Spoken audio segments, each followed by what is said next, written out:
Welcome to the Dubcast with Dubside. This is a special guest edition of the Dubcast.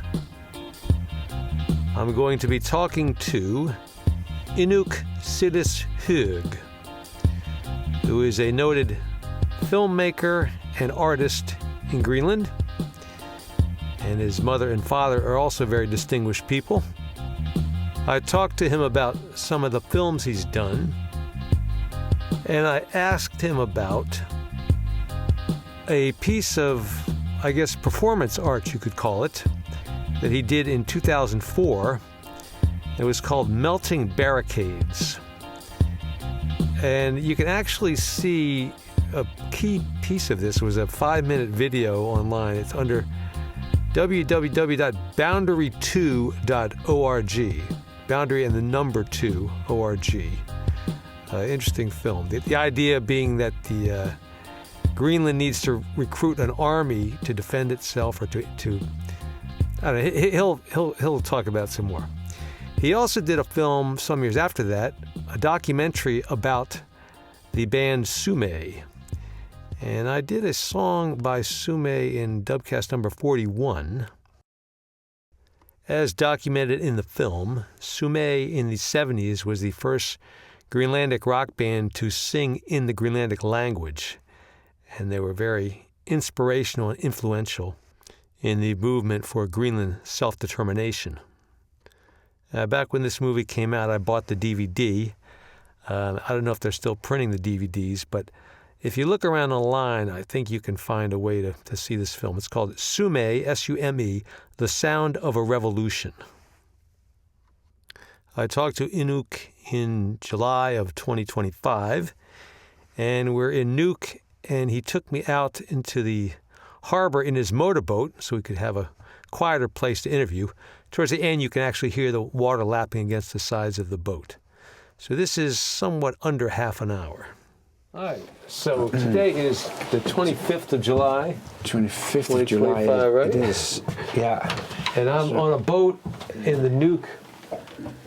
So Yeah. I'm talking to Inuk Silis Hoegh. I got that right? Yeah. All right, very good. And you are a filmmaker, you could say, artist and filmmaker? Yeah.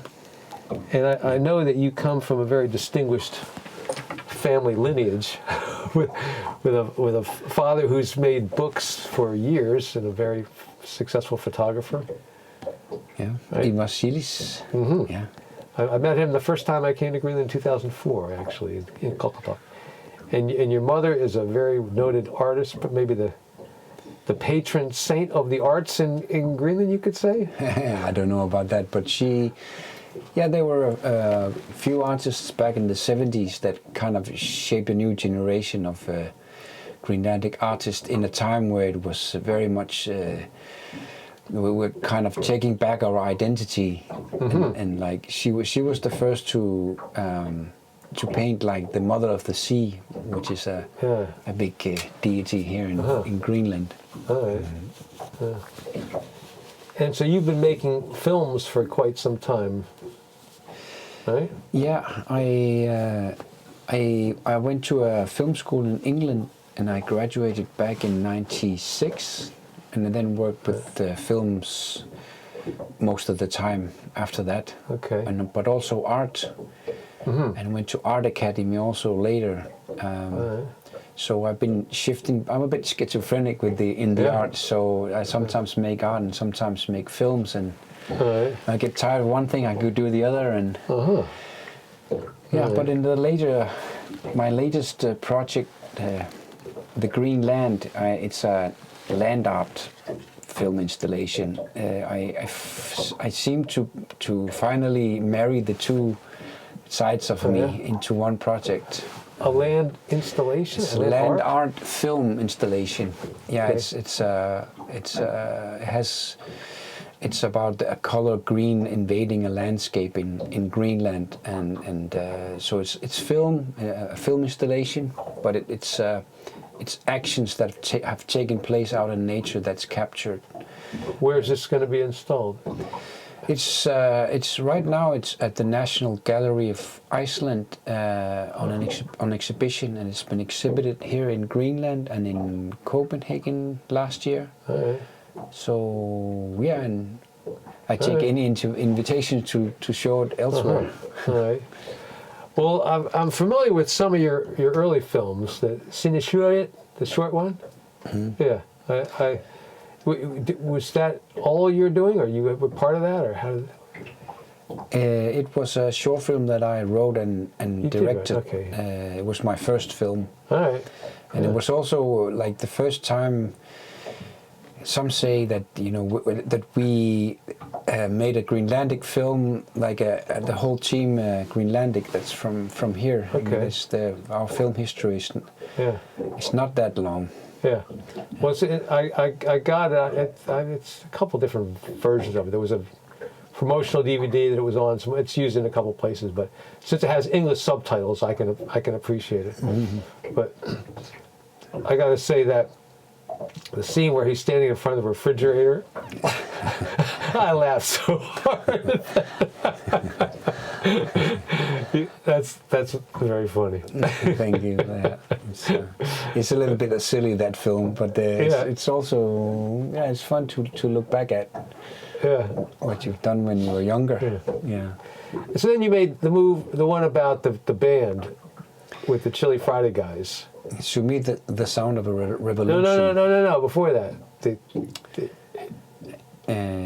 about what do you say? The band, the Chili. It's not Chili Friday, but Chili Friday. Yeah. It's a band called, that was called Chili Friday. Yeah. It's a fiction short film. Yeah. It's called. I don't want to say Eskimo Weekend. So I didn't want to say the name of the film because we're still uptight about using the E word. No, it was.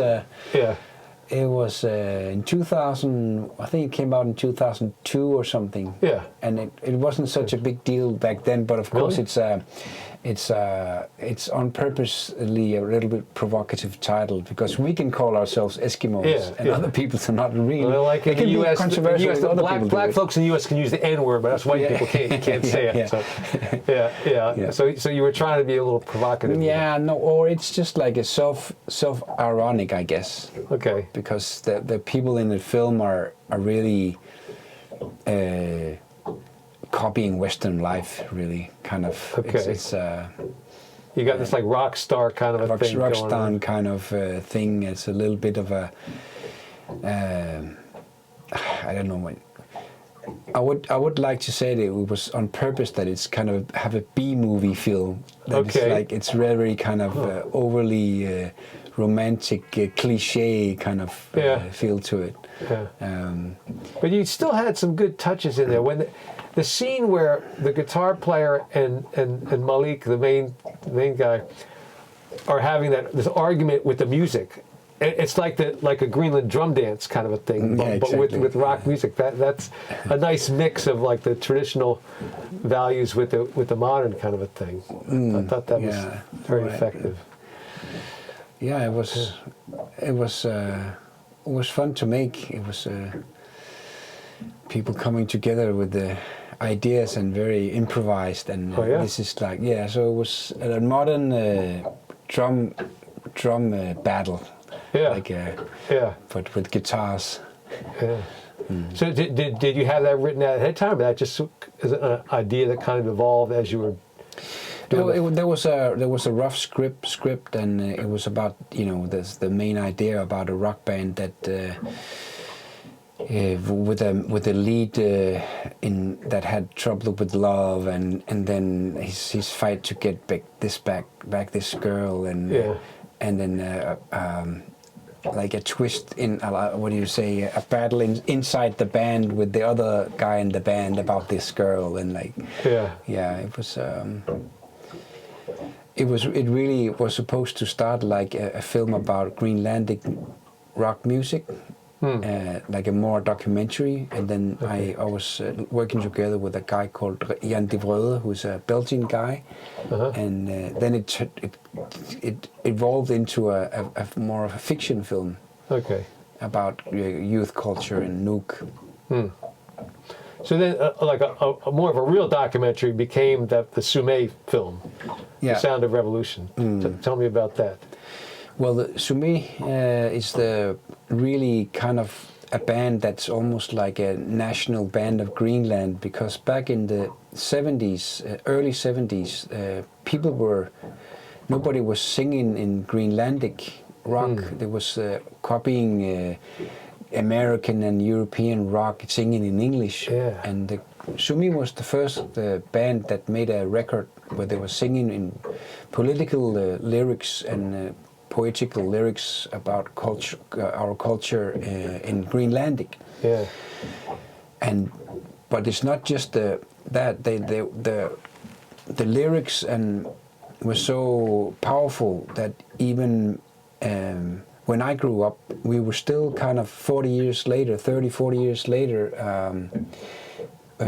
you know, people knew the lyrics and they still meant something, and they were lyrics about, you know, independence and trying to work with your colonial history and stuff. And so the question arose in me that haven't we moved along since the 70s?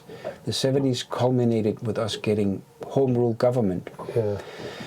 And then, you know, 30 years later after that, it seemed like things haven't really changed. So that was the question. And then I was really curious what happened back in the 70s when our parents' generation had their kind of revolutions of the heart and the mind. Yeah. And you've got like archival footage in there of performances back then, and then you've got the guys today being interviewed later. Some of the band members are still there. It's very well done. And we were looking for footage from that back then with the band, and we only find like a very it can be counted on one hand how much footage we found of and images. People didn't have cameras back then. Yeah. The young people couldn't afford it, and you had to get it developed in another country even and stuff. So we found very little, but then we found Super 8 footage that people had shot of each other, not the band really. We found just a lot, and this footage we found out was just kind of gold, because it was a Greenland that we hadn't seen before. We'd seen Greenland in TV programs that the Danish Broadcasting Corporation had made when they went to Greenland. They went to Greenland for a week or two and filmed and make a program and went back. Yeah. And so there was a whole different kind of intimacy in the Super 8 that Greenlanders themselves had shot of each other. And so it was first time we kind of thought that we punched a hole into this world in the 70s, but then the images didn't have any sound in the Super 8. Yeah. So that's why we tried making a film which really where you play the music of Sumé together with the images, the Super 8 images, and it kind of echoes back and forth in a very interesting way. But this band has just meant so much to us, and I'm just happy that we accomplished, I think, to make a film that translates and tells the story about this revolution of the heart of the mind in the 70s, when everybody wanted to be Danish in the 50s and 60s. We were becoming a part of Denmark, the Kingdom of Denmark. And then people were waking up and saying, is that what we want? And it turned out to be like, no, I mean, we want to be Greenlandic. We want to have our own country and rule our own country. And Sumé was sharing this message and kind of through art, through music, spreading the word about this kind of these thoughts and this urge to become more Greenlandic and independent. Yeah. All right. For anyone interested, is that movie available today? Or I bought the disc, but I don't know if they still make discs of that. How would you see it now? It can be seen on video on demand. Okay. And we have a website that's called Sumé, The Sound of a Revolution. .com, I think it is. SUME. SUME, yeah. Okay. And you can find the Right, link in I'll there have- to, I'll have my- see the video I'll on have demand. my people put a link in my podcast. So All right. people can find Thank that. you. That's very nice. Yeah. So I also want to talk about you did a somewhat of a controversial performance art piece some years ago, and it was called Melting. What was it called? Melting Barricades. Melting Barricades. Yeah, it was basically the basic idea was that we don't in Greenland have a military Yeah. because we are the Danish government, the Danish part of Denmark, and under their kind of protection and under the protection of the United States. But the idea is that to fight back the cultural invasion of the Western world, we would fight back by making a Greenlandic army. So that's the basic idea, and so it's a art project that I made together with a Danish artist called Asmund Hausten Mikkelsen. Okay. And it was one of the things we did was that we drafted people in the middle of Nuuk. We were marching along with military uniforms and drafting people to the Greenlandic army. And this was 10 years ago, or this is? This is even 20 years, 20, 25 years. Okay, yeah, a long time ago. Hold on, yeah, 2004. So it's 20 years ago. All right. Yeah. Wow. And so it was,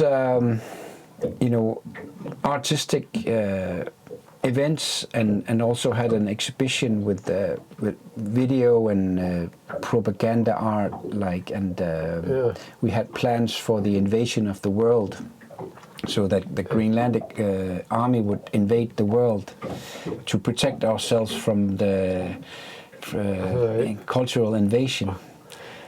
And we drove a tank through Copenhagen in Denmark, where a tank you drove through Wow. Where we shouted out in the megaphone that congratulations with the Greenland's takeover of Denmark. You are now citizens of Greenland. Wow. It was really fun. So were there people shocked and outraged? What was? I think most people were like puzzled. What's going on? And other people were like a little bit provoked. And then also we met some Greenlanders on the street. They were just like jumping in the air and of joy. Yeah, it was really funny. Well, I remember one of the pieces of artwork you had was a typical side of an apartment building in Greenland, with all these tank turrets sticking out of it. Which that image like really throws you off. Like, wait, what is this all about? So it's very provocative piece. Yeah. And so that was 20 years ago, and now it's become so much more relevant because we actually have this talk of possible invasion of Greenland, maybe, and so now all those ideas suddenly take on a whole new. Yeah, it's very interesting and like to think of the work in that light, this threat of the American invasion, because among other things, we made a video which is like a drafting video for the Greenlandic army, where we used footage of from different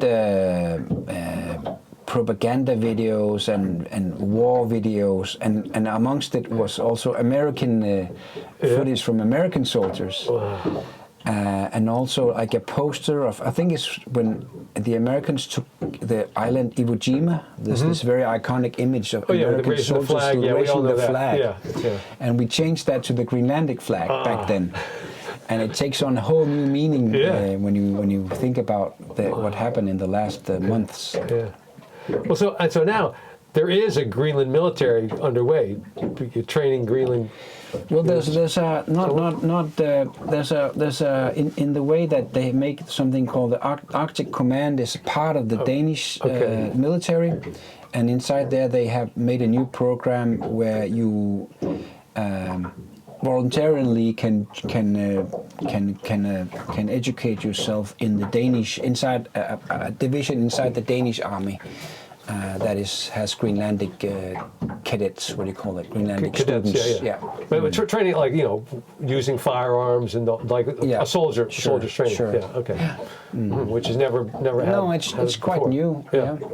Yeah. But it's been developing over the last years. So it's not just after Trump came to power. But I think it kind of boosted it very visibly boosted Denmark's military presence in Greenland after the last months of ups and downs. All right. Well, finally, I want to talk about. I understand you have a new film, full-length film that you've been working on underway that's not released yet. Is that? I'm working on a documentary right now, which is about people that like to be alone, away from civilization. Okay. So that's a work in progress, but that won't finish until probably 2 years from now. All right. But I've just last year released it's an art film that's called The Greenland. Okay. Which is an art installation, an art film installation about. It's really like the color green invading the Greenland landscape. All right. But it's very like it's kind of sci-fi, poetic sci-fi in the art world, and it's like a 34-minute film that. Also, the sound is in a collaboration with a Danish sound artist called Jakob Kirkegaard. And it's a very kind of, in some ways, meditative film to watch, which raises questions about man's relations to nature. All right. And how could somebody see it? Is it online somewhere? No, it's supposed to be seen as an art installation. Oh, okay. And we come into a room and it has an endless loop. So maybe it'll be displayed in the U.S. at some point, or maybe hope people so. just have to come to Greenland. Yeah. It was shown at the Museum of Contemporary Native Art in Santa Fe. In when was it? Last summer. All right. Yeah. But I hope to show it again in the States as well. Yeah. All right. Yeah. Are there any particular special problems you have shooting in an Arctic environment, with like technical issues or what? Well, one technical issue or challenge that we had shooting the Greenland project was that we were shooting in the time of the year where Greenland is green, which is quite a short window from July, August. And in July, August, at the same time, the mosquitoes come. If you've been to Greenland, you know that sometimes it can be like you have a swarm of mosquitoes around you. But one thing is, you can bear it, but they also get in on the lens. Yeah. So you're standing there and you're shooting. You hear them on the microphone when you're trying to record sound. You hear them on the microphone, and they walk on the lens. Yeah. So really, you're trying to look for a window where the night frost have started, and the vegetation is still green. But if you have night frost, the first nights of night frost, then the mosquitoes they decline. They're gone. You can't just put DEET all the way around the lens. That won't work. No, we tried everything. We tried everything, and we tried also putting the camera up, and then putting mosquito repellent on the tripod on the camera, and then have a long wire, like so we're standing like 10 meters from the camera. But for some reason they still smell your breath or I don't know whatever on the camera, so they're still around. All right. Well, I won't take up any more of your time, but I thank you for talking to me, and thank you for being on the Dubcast with Dubside. Thank you. And there you have Inuk Silis Hoegh, a very influential filmmaker and artist in Greenland.